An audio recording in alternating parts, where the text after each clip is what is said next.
Okay, so today we're pulling back the curtain a little bit. We're looking at a piece of hardware that most people never see. Yeah, this is the stuff that lives in the dark, in the back of an AV rack, just doing all the heavy lifting. We are doing a deep dive on the Kramer H2A-IN2-F34.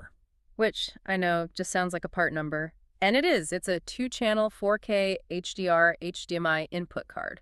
But the key thing to understand right away is that you can't just, buy this and use it on its own. Not at all. This is a modular component. It's like a piece of the plumbing designed to slot into Kramer's big matrix switchers. So our mission today is to figure out how this one little card manages to do so much. We're talking massive video bandwidth, really complex audio stuff, and signal integrity. All in one slot. It's a lot to pack in. Let's start with that bandwidth because the numbers here are pretty staggering. They are. The card is pushing a maximum data rate of 18 gigabits per second. 18 gigs. Which works out to 6 gigabits per graphics channel.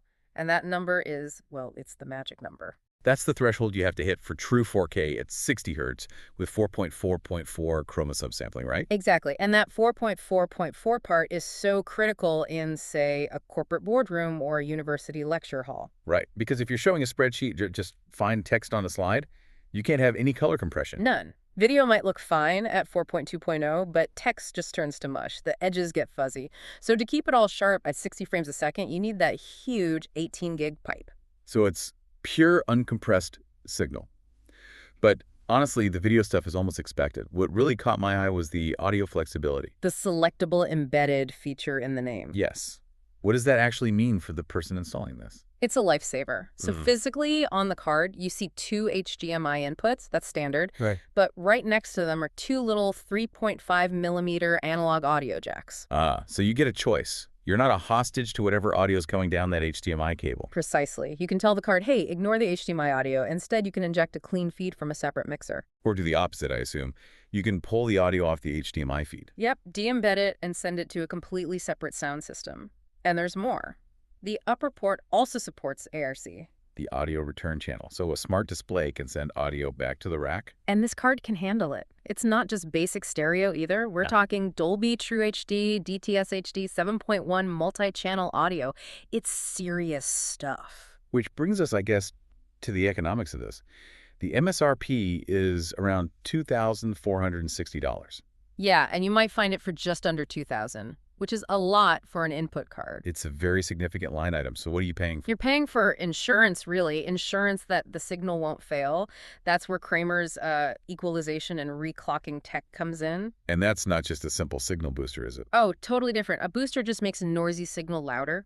Reclocking actually rebuilds the digital stream. It regenerates the timing of the signal. So it can travel over longer cables without getting corrupted. Without getting any of that digital snow or artifacting, it also handles the EDID capture, the digital handshake. Which is vital. So it talks to the screen, copies its identity, and then tells the source, like a laptop, exactly what kind of signal to send. Yes. You avoid all that flickering and the blue screens while they try to figure each other out. It just works. And it does all of this while using just 5 watts of power. It's incredibly efficient. It's professional-grade reliability and efficiency. That's the package. It really does feel like this card is the perfect intersection of, that raw, high-bandwidth video and the often messy world of audio routing. It's the ultimate bridge. It takes whatever you throw at it and cleans it up, standardizes it for the whole system. So here's a final thought to leave you with. If a single input card, just the entry point for 1 or 2 signals, costs almost $2,000, just take a moment to consider the sheer scale and cost of the hidden infrastructure sitting in that rack, all working together to make that image on the screen look so simple and flawless. It definitely makes you look at that big screen in the conference room a little differently. Thanks for diving in with us.